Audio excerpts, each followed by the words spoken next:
Mais cet enthousiasme, tu le perds quand tu crois que tu as fait quelque chose, quand tu crois que tu as réussi quelque chose. Pourquoi Hachem il nous a enlevé le temple? C'est écrit dans les Sfarim, parce qu'il voyait qu'on n'avait plus de la joie du temple. On n'avait plus de la joie, on n'avait plus d'estime, de respect pour le temple. Il a dit, bon, je vais vous l'enlever, c'est tout, qu'est-ce qu'on va faire? Et maintenant, c'est plus grand de faire les offrandes, les sacrifices avec la bouche quand on dit que quand on les amenait avec les mains au temple. Parce que quand tu fais avec la bouche, ça veut dire que tu veux ça. Tu peux pas dire avec ta bouche des choses que tu veux pas. Même si t'es loin et tout, du moment où tu l'exprimes avec ta bouche, ça veut dire que tu veux. Et ça, c'est plus important que ce que tu fais sans vouloir. Donc Hachem, il nous a mis dans cette situation du septième mendiant où Rabbeinu n'a même pas pu le raconter tellement il n'y a aucune trace de pouvoir dans le monde qui soit un pouvoir divin.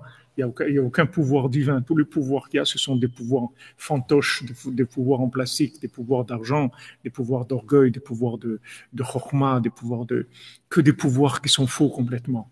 Il n'y a pas de pouvoir véritable. Le seul pouvoir qu'il y a, c'est des gens qui veulent, c'est tout. Ça, c'est le vrai pouvoir. Parce que ceux qui veulent, Hachem, il leur fait cadeau du pouvoir. Mais il le sent très bien qu'il n'a aucun pouvoir. C'est quelque chose qui se ressent tout le temps. Tout le temps. Il n'y a aucun moment où vous imaginez que vous avez réussi quoi que ce soit. Regardez Rabbi Nathan. Rabbi Nathan, il est joyeux tous les jours, qui ne déchire pas les livres de Rabbeinu. Comment vous pouvez imaginer qu'un homme comme Rabbi Nathan, qu'il est comme Rabbeinu, Nachman Nathan, Rabbeinu, Rabbi Nathan, c'est une seule chose. C'est la lune de Rabbeinu. Et pourtant, il dit, voilà, tous les jours, il est joyeux. Wow, je déchire pas les livres de Rabbeinu. Il déchire pas les livres de Rabbeinu. Il est joyeux de soi.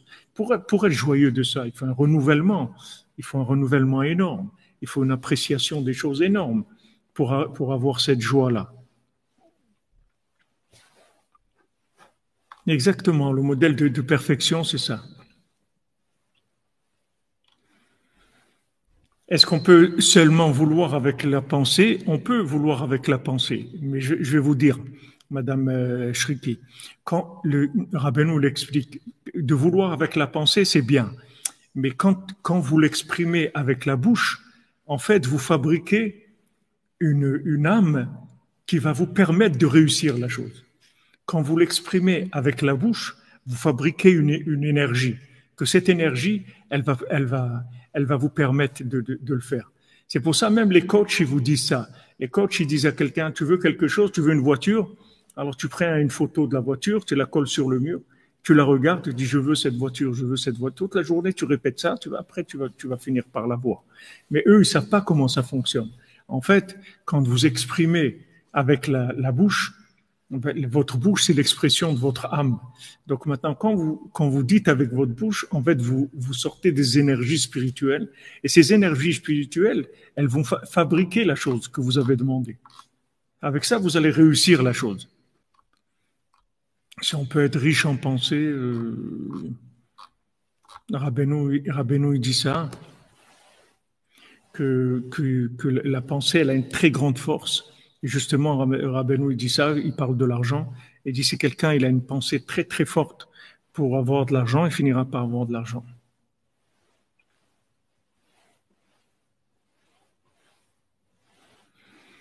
Rabbeinu, nous, on parle de la bouche de paix. On ne parle pas de lachon. Lachon, c'est déjà un langage. Le lachon, la langue, ce qui compte, c'est le souffle qui sort. Le souffle, il sort par la bouche. Maintenant, la langue, elle ne fait que se mettre en place par rapport aux gencives et aux dents pour articuler, pour faire le son. Mais la base, ça sort de la bouche. C'est l'expression de l'âme. Il faut exprimer.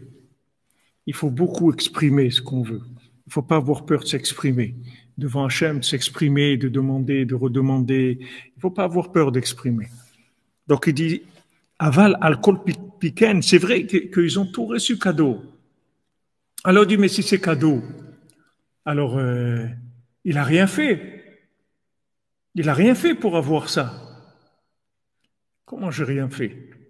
J'ai voulu, j'ai pleuré, je me suis langui. Qu'est-ce que ça veut dire que j'ai rien fait? Hein, ce que j'ai fait. Oh, mais ça s'appelle pas faire, ça. Oui, oui, oui.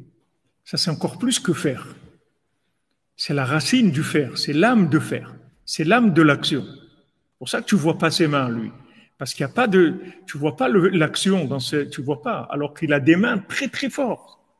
Celui qui veut, il a des mains énormes. Il a un pouvoir énorme, parce qu'en fait, il a le pouvoir de Dieu. Il a un pouvoir énorme. Seulement, ses mains, tu vois, elles sont invisibles. Tu vois, c'est des bras cassés. Tu vois, le bonhomme, il est cassé. Mais il a des mains extraordinaires. Parce que ses mains, c'est les mains du vouloir, c'est les mains d'Hachem. Donc, en fait, il a beaucoup de pouvoir. C'est pas qu'il n'a pas de pouvoir. Il a un pouvoir infini, un pouvoir énorme. David Ameller, il avait un pouvoir énorme.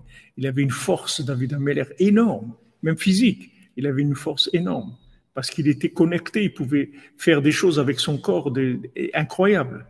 Il faisait des choses incroyables physiquement, David Ameller.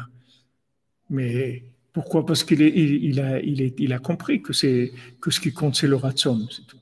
Donc ici, le rêve de Tchérin, il faut savoir qu'il parle aussi pas demi-mot, mais il dit des choses très concentrées, c'est-à-dire c'est pas son style d'ouvrir beaucoup. Donc il dit, on voit qu'est-ce qu'ils ont reçu ces deux enfants-là. Ils ont reçu des 7 mendiants qui leur ont fait cadeau de mariage. Voilà, on vous donne cadeau. Tout notre niveau, tous les niveaux de tzadikim qu'on est, on vous le fait cadeau. Aval, la kopanim, mais au moins, il dit, qu'est-ce qu'ils ont fait? Il dit, non, mais s'il lui a fait cadeau, donc moi, j'ai pas reçu de cadeau, j'ai pas reçu de cadeau.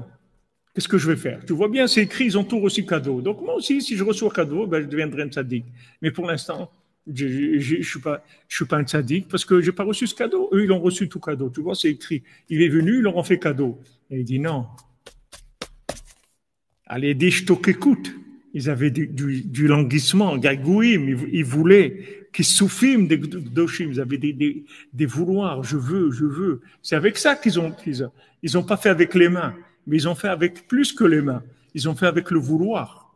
Ils ont obtenu les mains du tzaddik, les mains d'Hachem, mais ils avaient un vouloir énorme. Donc vous étonnez pas dans votre vie s'il y a des choses que vous n'avez pas, parce que le vouloir, il est pas assez grand, c'est tout. Vous êtes en train d'essayer de bricoler avec les mains, alors que vos mains, elles vont être limitées au votre niveau de vouloir. Que même si vous avez des mains en or, elles ne peuvent pas faire des choses que vous ne voulez pas faire. Donc ne vous trompez pas, n'investissez pas votre énergie dans les mains. Investissez vos énergies dans le vouloir. Et avec les mains, vous faites un petit peu. Vous faites un peu de simulation avec les mains. Mais le principal, c'est le vouloir. Qu'est-ce que tu veux? Je dis l'autre jour. Qu'est-ce que tu veux? Est-ce que tu veux? Il dit, ouais, mais moi j'ai essayé, mais ça marche pas. Ça veut dire, ça marche pas. Tout marche. Tu veux pas, c'est tout. Comment je veux pas? Je me suis levé, truc, j'ai fait. C'est pas ça. Qu'est-ce qu'il y a dans ton cœur? Qu'est-ce que tu veux? Apprends à vouloir. Apprends à vouloir. Développe ton vouloir et tu vas voir que ça va marcher. Développe ton vouloir. Non, mais vous exagérez. Vous savez combien moi j'ai fait des trucs, j'ai couru. Ne cours pas. Ne cours pas. Tout va venir vers toi. Il faut que tu veuilles. C'est sur ça qu'il ne faut pas se rouler. Donc Rabbeinu, il disait aux grands tzadikim, il dit de toute façon, tout ce qu'on fait, sachez-le, que par rapport à Dieu, c'est insignifiant, tout ce qu'on fait. Mais, qu'il y a de merveilleux, c'est le vouloir. Donc si maintenant, vous avez réussi, et que votre réussite, elle vous a enlevé votre vouloir, vous avez échoué. Il valait mieux rester dans l'échec avec du vouloir. Parce que le vouloir sans réussite est plus grand que la réussite sans le vouloir. Donc nous, c'est la mendicité professionnelle, continuité de la mendicité sans arrêt. On vient, comme le Baal Shem Tov, une fois il a été pour collecter de l'argent pour sa yeshiva, alors il allait, il tapait à la porte et il partait. Les gens ils disent, mais attendez, attends qu'ils ouvrent. Non, ça suffit, j'ai tapé à la porte, ça y est, il dit, ben, combien tu veux que je fasse? Pas perdre mon temps en plus à attendre, à parler, ils vont ouvrir et ils vont demander, ah, monsieur le rabbin, mais rentrez, vous voulez pas prendre un petit café ou un truc? Ça, c'est si on tombe sur quelqu'un de sympa. Et sinon, quelqu'un d'autre, il dit, oh là là, encore un rabbin, encore ces rabat-joints là, mais allez, arrêtez, allez, vous êtes des parasites, allez travailler, vous pouvez pas faire comme tout le monde. Vous voyez, moi, je travaille, hein, c'est pas un truc, et c'est, alors, ou vous tombez sur des gens comme ça, ou des gens comme ça.